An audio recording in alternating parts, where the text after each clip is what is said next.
నిర్గమకాండం 14వ అధ్యాయం. ఎర్ర సముద్రము దాటుట. నిర్గమకాండం 14వ అధ్యాయము. ఎర్ర సముద్రము దాటుట.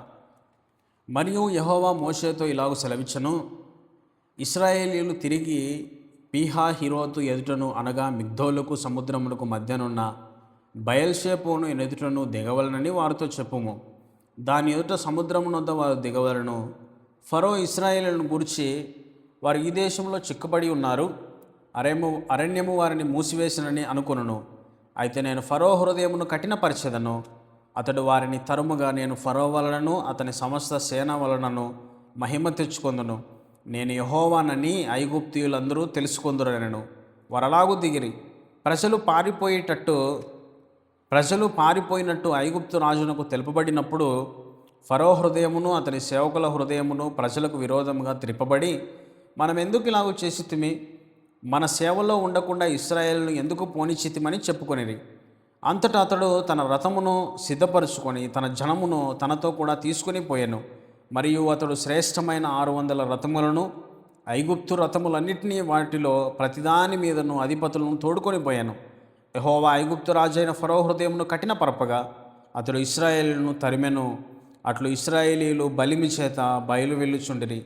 ఐగుప్తీయులు అనగా ఫరో రథముల గుర్రములన్నీయు అతని గుర్రపు రౌతులు అతని దండును వారిని తరిమి బయల్షెపోను ఎదుటనున్న పీహా-హిరోతునకు సమీపమైన సముద్రము దగ్గర వారు దిగి ఉండగా వారిని కలుసుకొనిరి. ఫరో సమీపించుండగా ఇశ్రాయేలీయులు కనులెత్తి ఐగుప్తీయులు తమ వెనక వచ్చుట చూచి మిక్కిలి భయపడి యెహోవాకు మొరపెట్టిరి. అంతటా వారు మోషేతో, ఐగుప్తులో సమాధులు లేవని ఈ అరణ్యములో చచ్చుటకు మమ్మను రప్పించితివా? మమ్మను ఐగుప్తులో నుండి బయటికి రప్పించి మమ్మల్ని ఇట్లా చేయనేలా? మా జోలికి రావద్దు, ఐగుప్తీయులకు దాసుల మొగుదుమని ఐగుప్తులో మేము నీతో చెప్పిన మాట ఇదే కదా. మేము ఈ అరణ్యమందు చచ్చుట కంటే ఐగుప్తీయులకు దాసుల మొగుటయే మేలని చెప్పిరి. అందుకు మోషే, భయపడకుడి, యెహోవా మీకు నేడు కలుగు చేయు రక్షణను మీరు ఊరక నిల్చుండి చూడుడి. మీరు నేడు చూసిన ఐగుప్తీయులను ఇక మీదట మరి ఎన్నడూ చూడరు. యెహోవా మీ పక్షాన యుద్ధము చేయును, మీరు ఊరకయే ఉండవాలని ప్రజలతో చెప్పెను. అంతలో యెహోవా మోషేతో, నీవేళ నాకు మొరపెట్టుచున్నావు, సాయిపోవడి అని ఇశ్రాయేలుతో చెప్పుము. నీవు నీ కర్రను ఎత్తి ఆ సముద్రం వైపు నీ చెయ్యి చాపి దాన్ని పాయలుగా చేయము. అప్పుడు ఇశ్రాయేలీయులు సముద్రం మధ్యను ఆరిన నేల మీద నడిచిపోవదురు. ఇదిగో నేనే ఐగుప్తీయుల హృదయములను కఠినపరచుదును. వారు వీరిని తరుముదురు. నేను ఫరో వలనను అతని సమస్త సేన వలనను అతని రథముల వలనను అతని గుర్రపు రౌతుల వలన నాకు మహిమ తెచ్చుకొందును. నేను ఫరో వలనను అతని రథముల వలనను అతని గుర్రపు రౌతుల వలనను మహిమ తెచ్చుకొన్నప్పుడు నేను యెహోవానని ఐగుప్తీయులు తెలుసుకుందురనెను. అప్పుడు ఇశ్రాయేలు ఎదుట సమూహమునకు ముందుగా నడిచిన దేవదూత వారి వెనుకకు పోయి వారిని వెంబడించను.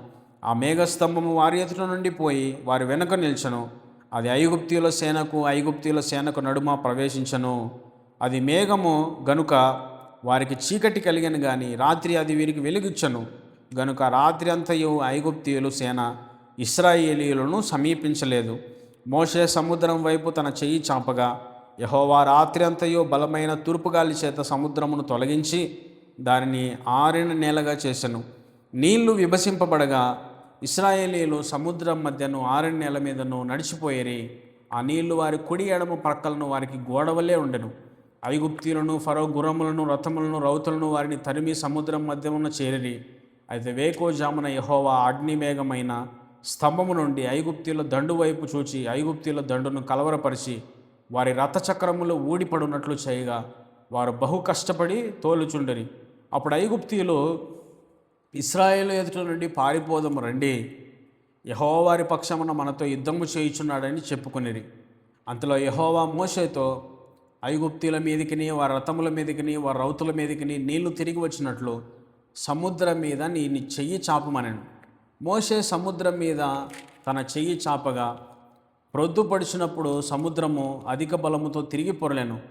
గనుక ఐగుప్తీయులు అది చూచి వెనుకకు పారిపోయేరి. అప్పుడు యెహోవా సముద్రం మధ్యను ఐగుప్తీయులను నాశనం చేసెను. నీళ్లు తిరిగి వచ్చి ఆ రథములను రౌతులను వారి వెనుక సముద్రంలోనికి వచ్చిన ఫరో యొక్క సర్వసేనను కప్పివేసెను. వారిలో ఒక్కడైనను మిగిలి ఉండలేదు. అయితే ఇశ్రాయేలీయులు ఆరిన నేలను సముద్రం మధ్యన నున్నప్పుడు ఆ నీళ్లు వారి కుడి ఎడమ ప్రక్కలను గోడవలే నుండెను. ఆ దినమున యెహోవా ఐగుప్తుల చేతిలో నుండి ఇశ్రాయేలీయులను రక్షించను. ఇశ్రాయేలీయులు చచ్చిన ఐగుప్తీయులను సముద్ర తీరమున చూచిరి. యెహోవా ఐగుప్తీయులకు చేసిన గొప్ప కార్యమును ఇశ్రాయేలీయులు చూచిరి గనుక ఆ ప్రజలు యెహోవాకు భయపడి యెహోవా యందును ఆయన సేవకుడైన మోషే యందును నమ్మకముంచిరి. నిర్గమకాండం 14వ అధ్యాయం. ఎర్ర సముద్రము దాటుట. Thank you for watching.